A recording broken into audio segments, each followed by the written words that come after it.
On today's episode of the Cryptoverse, Coinbase has now officially been granted a BIT license, allowing it to legally operate in New York.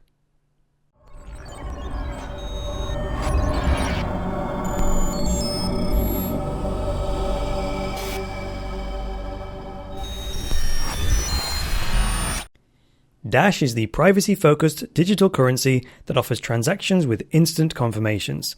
Its unique, decentralized decision-making and self-funding system make it an ideal choice as a stable and secure digital cash. Click the link in the video description to learn more. Hi there guys, and welcome to the latest episode of the Cryptoverse, your regular dose of news and commentary on Bitcoin, cryptocurrencies, and blockchains. I am your host, Chris Coney. Today is the 18th of January 2017, so let's begin with the market roundup. So let's take a peep at coinmarketcap.com to see who's the biggest winner and the biggest loser of the day. We have Monero as the biggest winner again today, having gained 7.13% of its value, putting a Monero at $12.27. And if you want to know more about Monero, you can go to getmonero.org. And it describes itself as a secure, private, untraceable currency, open source and freely available to all. There's been some chatter recently that Monero is sort of becoming what Bitcoin originally was supposed to be. And I apologize if I'm misquoting, but I thought I saw Roger Ver make some kind of reference like that, either on Twitter or on Reddit. So if that's not correct, you can correct me in the comments below as always, which I know you will. The biggest loser of the day is Steam, down 7.83%. That puts a Steam down at 15.7 cents. It's roughly where it was about 2 or 3 days ago. Kind of went up and now it's come down again. So Steam, if you want to check that out, the main website for the Steam blockchain is steam.io, STEEM.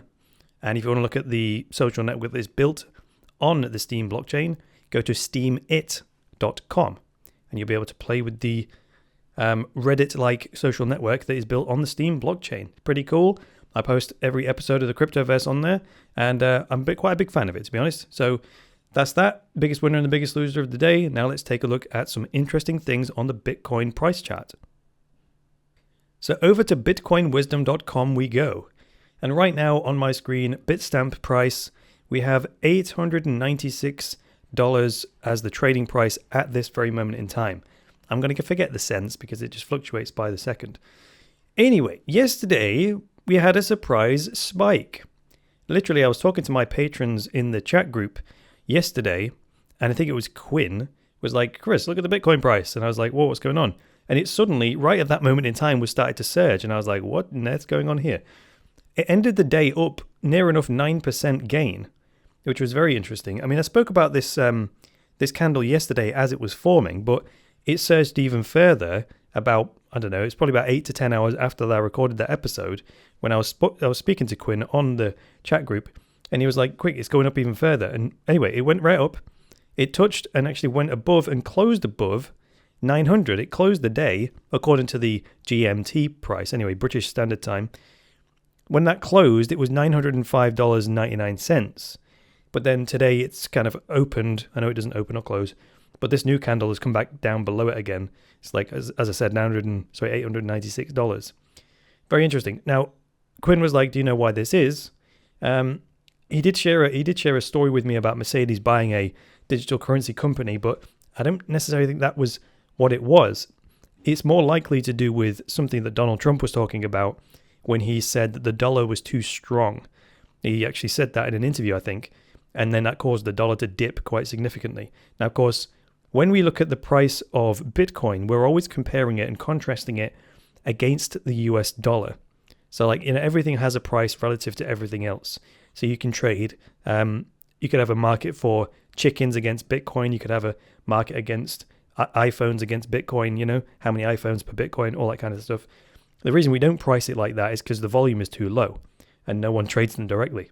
That's the purpose of a currency, right? It's to provide liquidity. So anyway, because we talk about Bitcoin in terms of its price against the US dollar, if the US dollar goes up or down in value, Bitcoin goes the other way, right? Because it's always a relationship thing. So if when we say Bitcoin goes up in price, it means its value increases and the dollar value decreases. And again, when these big crash days came, this was Bitcoin going down in price, but it's also the dollar going up in price by comparison. You follow me on that, right? So this is why I think that the price spiked yesterday, is because Trump made that comment about the dollar dipped in value, and by contrast, by default, if you like, the Bitcoin price increased. So it could just be something as innocent as that. I've looked around the web, and that is the most plausible explanation that I can see for this. So if you've got any other insight on that or some stronger evidence to suggest why that happened, obviously let me know in the comments below. And now to the news, courtesy of Coindesk.com. I'm sorry to bring you another story about Bitcoin today. It occurred to me yesterday that this channel is supposed to be about Bitcoin, cryptocurrencies, and blockchains. But recently, all I've done is talk about Bitcoin, so I apologize for that. The crypto space is a lot more than just Bitcoin. I actually wanted to cover Chronobank on an episode, which is this thing. It describes itself as the Uber of labor time.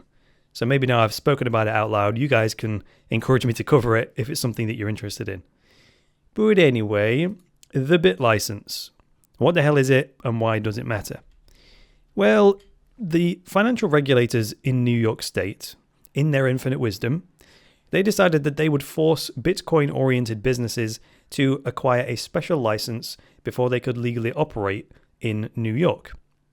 And this is a time-consuming process which requires a lot of paperwork, and I believe there's also a fee that you have to pay as well, which makes it only realistic for large companies with lots of money, lots of resources, and lots of staff to actually pull it off. So I would call that mildly anti-competitive. Now, the Bit license thing also led many crypto companies to actually refuse to serve New York residents because those companies providing the service didn't have a Bit license and couldn't rightly serve New York residents. So that's also not good for the people of New York. Now, the regulators, of course, they would say that we're doing this to protect the citizens from fraud and illegal activity. My response to that is, well, spend your time cleaning up the corruption on Wall Street rather than bugging the Bitcoin and cryptocurrency space. But that's a discussion for another day. So let's actually get into the article here. It says, Coinbase has been allowed to serve New York customers under a safe harbor provision while their application process was being conducted. The formal award of the so-called Bit license solidifies the exchange's operating status. So they've already been serving New York residents under a safe harbor provision. So it's not like all of a sudden these new people are going to flock to Coinbase. They might because they heard about it on the news, but Coinbase was still legally allowed to operate while their license was being processed. And it also says here not to forget that Coinbase is fighting a legal battle with the IRS. You know, after the IRS asked Coinbase to basically hand over all the information they have on American citizens. And if you scroll back through the episodes of the Cryptoverse, if you look for the episodes with the dragon in the thumbnail, that will be one of the episodes where I talk about this legal battle between Coinbase and the IRS. In the thumbnail, the dragon actually represents the IRS, and then the knights and so forth represent Coinbase. So merrily scrolling down to the next bit, it says here, San Francisco-based Coinbase is one of the most heavily funded startups in the industry, having raised $117 million in venture capital. Now that's what I was getting at a moment ago when I said that Coinbase are one of only maybe a handful of companies that have the resources to actually go through the Bit license process. And this is where regulation tends to stifle competition. Small companies, this is in any industry, small companies with only a few employees might have to have one person employed full-time or maybe multiple people employed full-time just to make sure that the business is compliant with regulations. Some companies even have compliance departments, which is like, dozens of people, and that's the expense of full-time salaries basically going to doing nothing but paperwork. It's ridiculous because all of that labor could be doing something, quote, productive, right? Now, I think it's one of the major reasons why Britain is leaving the EU, but that's a topic for another time. Having British regulations and then European regulations. It's causing small businesses a hell of a lot of problems, and it puts them out of business, and only the big companies are left with the resources, and then they gobble up the market. Now it says here an initial 22 applications were sent in after the bit license was first introduced. It says the controversial license proved too expensive for many startups. In fact, this is only the third bit license to be awarded to date, with multiple applications having been declined. So, wow, I said a handful, but 22 applications have become only 3 actual grants. It says here that Circle was one of the companies that was granted a bit license, but they've since pivoted away from the business of exchanging Bitcoin for fiat currency. I also did an episode on that. Circle pulling out of the exchange business was much to my dismay. I've now switched to using uphold.com, which is working well, but it's not working quite as well as Circle was for me.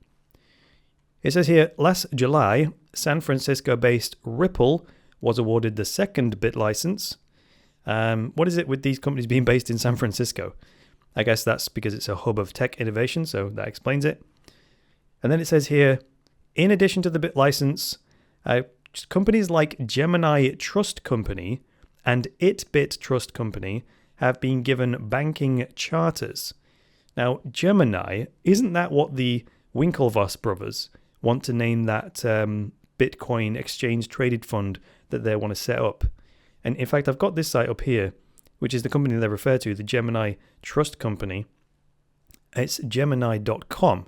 Now, I don't know if this is the same company that's associated with the Winklevoss brothers, but one thing I do like about their homepage here is how they've displayed their order book.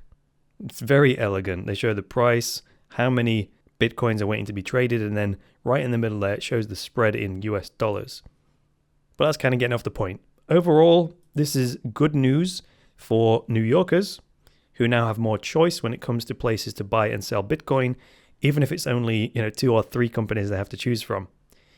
Of course, there's always BitSquare, which would be my personal preference, so I encourage you to check that out as well. So thanks for joining me today, guys. If you liked this episode, hit the like button. If you disliked it, hit the dislike button. Please leave me a comment below with some feedback and get subscribed. And please support the Cryptoverse and boost cryptocurrency adoption by going to cryptoversity.com/podcast and becoming a patron.